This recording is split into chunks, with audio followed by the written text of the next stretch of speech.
Hi, I'm David Embry from Mylo, and this is the Future of Insurance Live from ITC Vegas. All right, David, it's great to sit down with you. Thank you for doing this. I'm sure it's an extremely busy day for you. Give us a little bit on who are you and what is Mylo for those who aren't aware? Yeah, sure. So my name's David Embry. I founded Mylo 10 plus years ago inside a big national broker. I'm the founder, CEO. Today we're about 130 people, about 20 million, give or take, dollars in premium. We're a digital broker, meaning that we use technology to enhance the service that we deliver for small businesses and individuals. We do about $4 million new premium a month, and we're looking to continue growing and growing faster and delivering insurance recommendations, right? Solving the problem for what we consider an underserved market. Yeah. Right, higher volume, lower premium stuff in a very efficient way for small business owners and individuals. Well, that's kind of what I want to take apart with you, is the notion of giving that guidance and that advisory or kind of expertise. But just for framing, you said individual, small business. What kind of lines of business are you guys in? So we're focused in the platform, and our original thesis was that we could have a platform that delivers a broad array of insurance products for smaller size transactions. Yeah. So that includes small commercial, which is about 65% of our business. So and that's like BOP, general liability, professional liability, cyber, commercial auto. Okay. Our average premium size is $2,500, so on the smaller end. Yeah. Personal lines, which is about 35% of our business, but Main Street personal lines. Okay. Right, so home, auto, umbrella, toys, those sort of things. And then we also do for small businesses benefits, for companies that have, say, 2 to 50 employees. Yeah. And those are the things that we manufacture and do ourselves. Yeah. Our original thesis was that we wanted to have a broad array of products. So we also offer and get clients for individual healthcare, Medicare, and term life insurance. Okay. Right, but we don't fulfill those. We have partners that plug in and we send that stuff over. And the reason that we sort of grew that way is we had everything. Yeah. We had partners on the back end that fulfilled, or systems that fulfilled all of these products. And the ones where we found traction or the most growth, or where we could make the biggest difference, are the things that we invested in ourselves and started to consume and build that business within Mylo. When people watch the show have heard me give this story too much, so apologies to them. For new people, they won't have this problem. I haven't heard. When I started in insurance a quarter of a century ago, which I think was too late in the history of the internet for the comment I'm about to share that I got, but it was, have you heard, my boss, my first day in insurance was, have you heard of this internet thing? She's like, dude, it was 2000, it's not. Right. We know what the internet is, but have you heard of this internet thing? Agents are going to be gone in 2 years. And people have repeated versions of that over the years, and it's obviously not been true, but there's been changes. I'm curious, you started 10 years ago. What has evolved in kind of your thesis, or what it is you're trying to achieve, and where are you at today? Because I'm so curious about this. I think that war cry is absurd. Agents will be gone, brokers will be gone. But I am really curious about what is a digital broker today versus when you first started out. How do you think that evolved? Yeah, so I will say, a decade ago, or certainly longer, right, the ability to do what we do wasn't there. I ran a large business at JP Morgan, right? We had millions of people. It was a retirement business. We had a whole floor full of first mainframes, then distributed stuff. Now we have exactly no on-prem stuff, right? The computing power is bigger, faster, cheaper. Yeah. Right. The connectivity is way different. COVID happened and exacerbated people's ability to really do transactions online. Right. So the world's come a long way. Our capabilities have come a long way.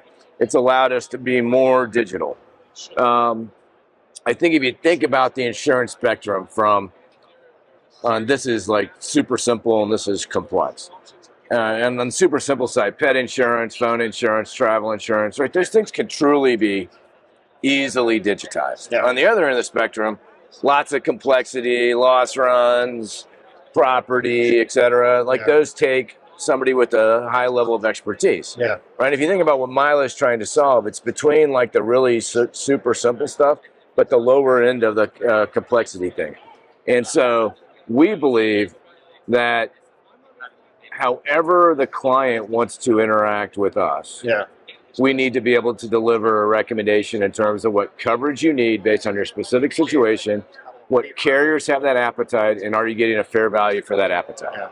And the simpler it is, the more likely you would be able to do it in a truly digital manner without talking to somebody. Now, I'll tell you, when we started, like we had the ability to, and we still could today, right? For somebody to like go in, do their thing, get their recommendation, buy their insurance without doing anything. But many people, like we can see it happening, hover over that button. Then they call us because they want to make sure. Why? Because insurance is confusing. Right? What coverage do I need? How much do I need?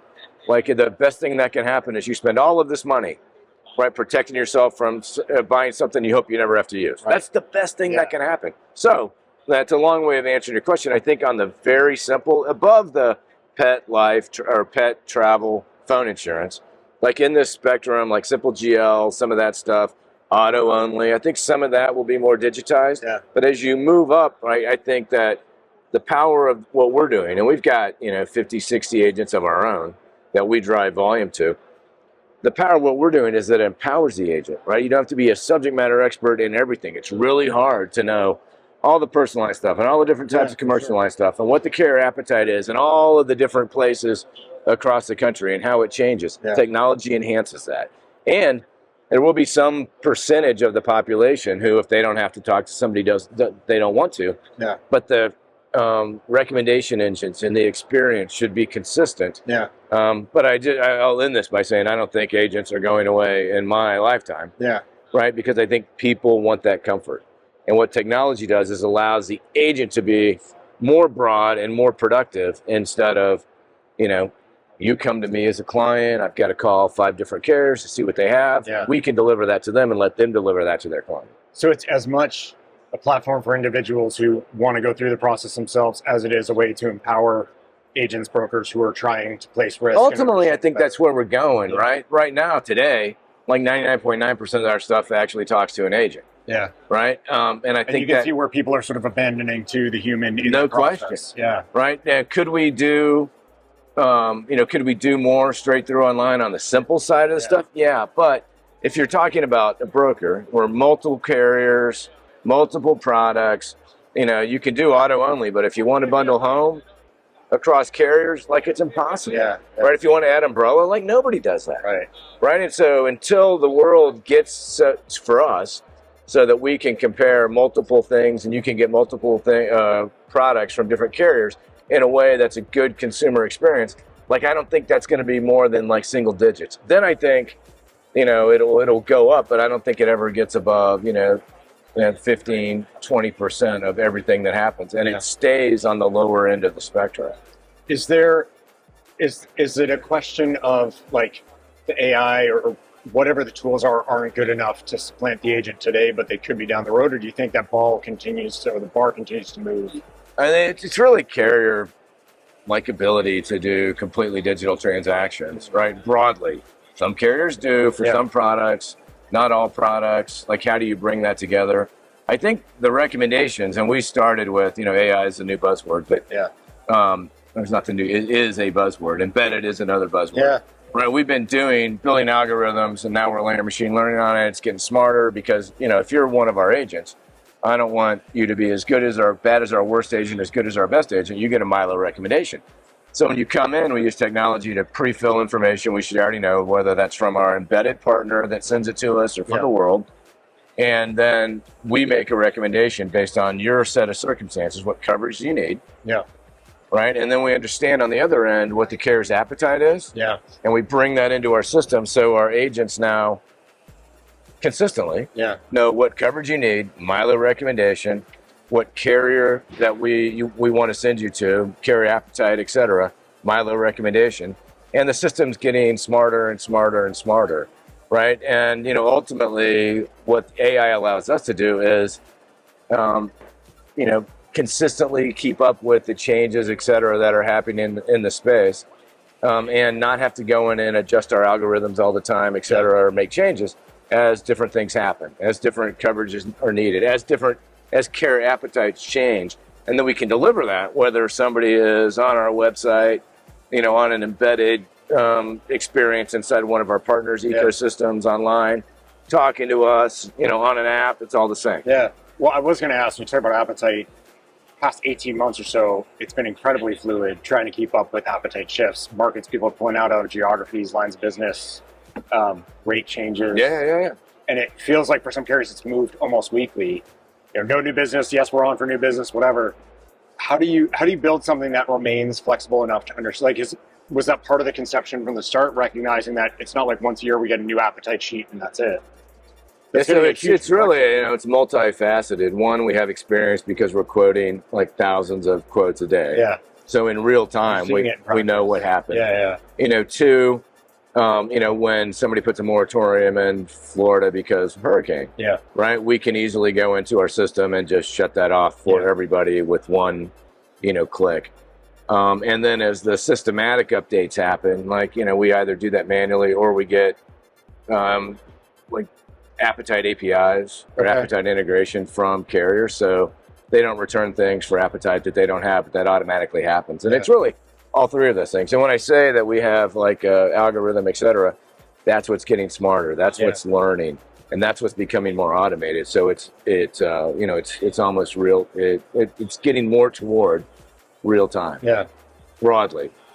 Being at an event like this, I'm curious what is ITC for you? Like, what brings you here? What is it you're looking at specifically or trying to share out? Like, because I've seen all these vendors, I'm like, I don't. It's overwhelming. Yeah, but like, what is Mylo's presence at ITC about, and kind of where are you thinking things are heading, and you're trying to position for? Yeah, so ITC is awesome for a couple things. One, we have an opportunity to share our vision, et cetera, on the stage with some people and talking about where the world's going. Like, we're a startup, but we're 10 years old. We've seen a lot, and so we want to be in the conversation around, what's going on, what carriers need to do, what we need to do, et cetera. So that's one. Two, we get to see lots of partners, potential partners. Carriers are here.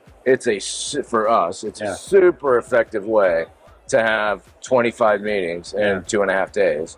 Where, I don't have to get on a plane. We can see people. We can, do deals, bring people together, talk to, different investors. Our investors are here, all of that stuff. It's a really effective way to maximize who we get to see and catch up with. And, we can also go to sessions to learn about what other people are thinking in the space. We brought a reasonably large team out, and everybody has their own agenda in terms of the things they would like to see and what other people are thinking and how do we get smarter. And then we share our information, and we bring different people together for different meetings based on, what we're trying to accomplish. And then we get totally exhausted, get on a plane, sleep all the way home. So Well, hopefully it's a long flight, so you wake up ready to go again. Super valuable. I do think this notion of agents are dead is absurd. And there's some really cool stuff that's happened to empower agents to create alternative options for buyers. But ultimately, you're seeing it with their mouths. There's that point where they're like, I'm not totally sure. So I do agree with you. There's always going to be that need. And the way you deliver on it has to keep evolving. So I appreciate that kind of dynamicism you're building into it. Yeah, and then, the other thing, too, if an agent uses our technology, they can literally have a public website branded to them with access to all of their carriers and products they have or product lines they have or don't have on their website today, right? And whenever somebody goes out and fills something out, et cetera, you don't have to build it, don't have to use it. You can literally plug it in with 12 lines of code.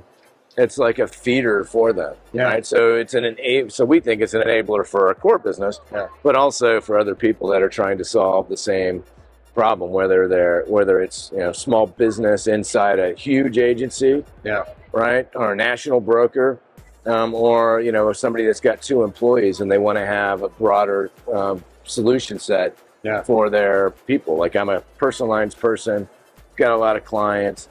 Those clients have businesses, some of them are small businesses. How can I be a broader solution to them? Because that's what happens. If I have a personal lines relationship and something's happening with my business or I want to start a business, I go to my personal lines guy and say, can you do this? Well, they don't know. They have no experience, right? We enable them to to do more of that than they could in the past. Yeah, and I always say the risk if you don't try to solve for that, Somebody or you solve for poorly, is that they'll go to someone else who can, who will then want those other accounts. So it's like, or you tell them like what you think when you did your research, you did your homework, and it's wrong, and something bad happens, Even and then worse. they're mad at you, and you lose a client, yeah, they lose the thing they had. Yeah. So yeah. Thank you for sitting down, Sure. and for sharing all that, and for pushing this. Like, I do think it's valuable to keep building this stuff. So thank you very much. Thanks for the time. Very nice to meet you. Cool.